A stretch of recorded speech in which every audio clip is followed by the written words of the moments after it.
Guys, Unacademy defence Gurukul में आपका स्वागत है। तो जैसा कि हम जानते हैं, इंडिया द्वारा काम किया जा रहा है लाइट टैंक जोरावर पर, जिसको रोल आउट इस साल के मध्य तक हो जाना चाहिए था, पर यहाँ पर डिले हुई है।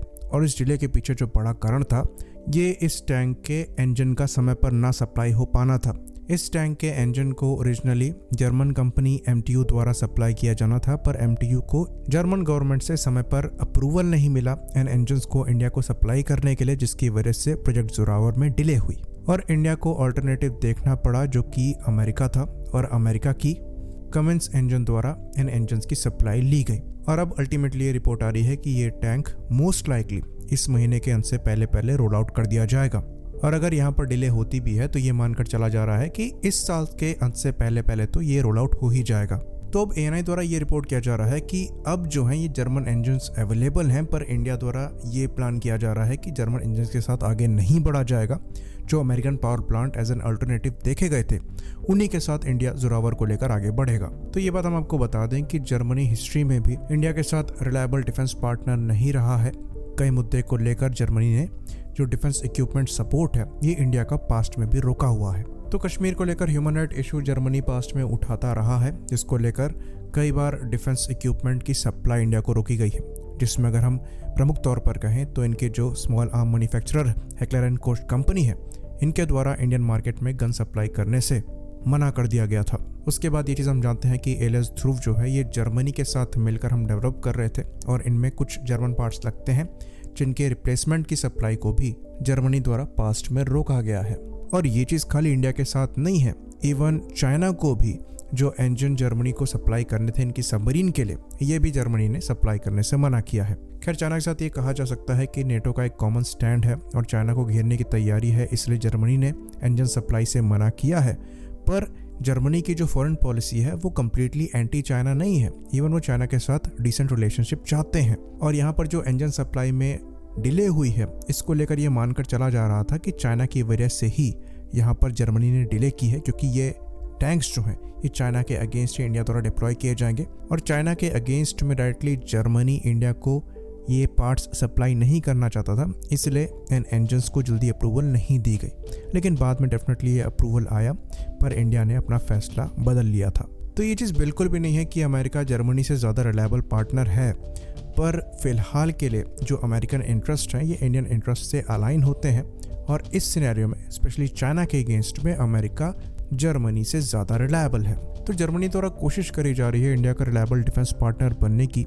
इसके अंतर्गत जो जर्मन डिफेंस मिनिस्टर हैं, इनकी कुछ ही दिनों पहले इंडिया विजिट भी हुई थी, जहां पर जर्मन सबमरीन को पिच किया जा रहा था इंडियन प्रोजेक्ट 75I के अंतर्गत। और इवन जर्मन सबमरीन के चांसेस भी काफ़ी अच्छे बताए जा रहे थे, और एक्चुअल में स्पेसिफिकेशन पर अगर आप जाएंगे तो जो सबमरीन यहाँ पर पार्टिसिपेट कर रही हैं, उनके कंपैरिजन में जो जर्मन सबमरीन है वो आपको एक स्टेप आगे ही मिलेगी। लेकिन जिस तरीके से जोरावर प्रोग्राम में जर्मनी की वजह से यहाँ पर डिले हुई है, वो इनकी रिलायबिलिटी पर क्वेश्चन करती है। तो खाली इंजन ही एक ऐसा पार्ट नहीं है जो हम फॉरेन से इंपोर्ट कर रहे हैं टैंक्स के लिए। इवन जो मेन टैरेट है, जो इस टैंक का सबसे इम्पोर्टेंट पार्ट होगा, ये भी इम्पोर्टेड है। जॉन कॉकरेल का ये टैरेट होगा, जो कि एक बेल्जियन कंपनी है, और ये टैरेट कई और कंट्रीज को सप्लाई करती है। तो डेफिनेटली टैरेट को लेकर यहाँ पर इशू नहीं है, इशू खाली इंजन को लेकर था। तो ये बात हम आपको बता दें कि कंट्री कोई भी हो, इन सबके फॉरेन इंटरेस्ट होते हैं, और अल्टीमेटली ये जो डिफेंस डील्स हैं इनमें ये प्ले आउट करते हैं। जैसे कि हम पाकिस्तान के केस में देख रहे हैं कि कई कंट्रीज जो हैं ये पाकिस्तान को वेपन्स सप्लाई करने से बचती हैं इंडिया की वजह से। वैसे ही कल को अगर चाइना के साथ इन कंट्रीज के रिलेशन अच्छे होते हैं तो हो सकता है इंडिया को ये वेपन्स बेचने से बचें। तो यहाँ पर जो बेस्ट ऑप्शन है वो इंडिजिनस ही होता है।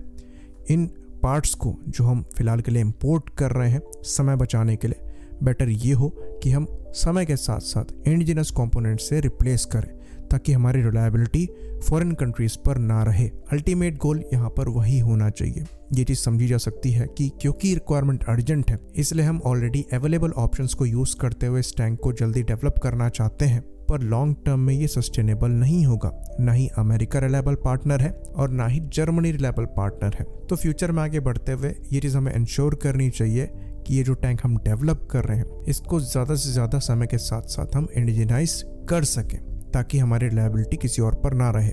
बाकी जब बात सबमरीन की आती है तो वो डिफरेंट मॉडल के थ्रू इंडिया में ही बननी है, ट्रांसफ़र ऑफ टेक्नोलॉजी होगा, तो वहाँ पर हम OEM पर ज़्यादा डिपेंडेंट नहीं होंगे। पर यहाँ केस डिफरेंट है। बाकी इस वीडियो को ख़त्म करने से पहले एक ज़रूरी इन्फॉर्मेशन हम आपके साथ शेयर करना चाहते हैं। तो डिफेंस एस्पिरेंट्स जो कि NDA और CDS की तैयारी कर रहे हैं, ये चीज़ आप याद रखिए कि अनअकैडमी के जो NDA और CDS के बैच कोर्सेज हैं ये आज ही से यानी कि 16 नवंबर से चालू हो रहे हैं। NDA के लिए जो बैच कोर्स है ये त्रिशूल NDA 1 के नाम से है, वहीं पर CDS का जो बैच कोर्स है ये अस्त्र CDS 1 के नाम से है। तो इस बैच कोर्स में आपको कंप्लीट प्रिपरेशन कराई जाएगी। 3 महीने तक का आपका ये लाइव कॉम्प्रिहेंसिव बैच होगा और टॉपिक वाइज आपको नोट्स भी प्रोवाइड कराए जाएंगे। तो अगर आप यहाँ पर इंटरेस्टेड हैं, इन बैच कोर्सेज को ऑप्ट कर सकते हैं, जिसके लिए ज़रूरी लिंक जो है ये आपको डिस्क्रिप्शन में मिल जाएंगे। आप हमारा रेफरल कोड Matrix100 यहाँ पर यूज़ कर सकते हैं। बाकी NDA एस्पिरेंट्स के लिए एक बड़ा सरप्राइज है जो कि हम आगे प्ले कर रहे हैं। हेलो बच्चा लोग, तो कैसे हैं आप सब? मिस किया क्या बहुत सारा? तो बस लो मैं आ गया हूं आप सभी के बीच अनअकैडमी के प्लेटफॉर्म पर।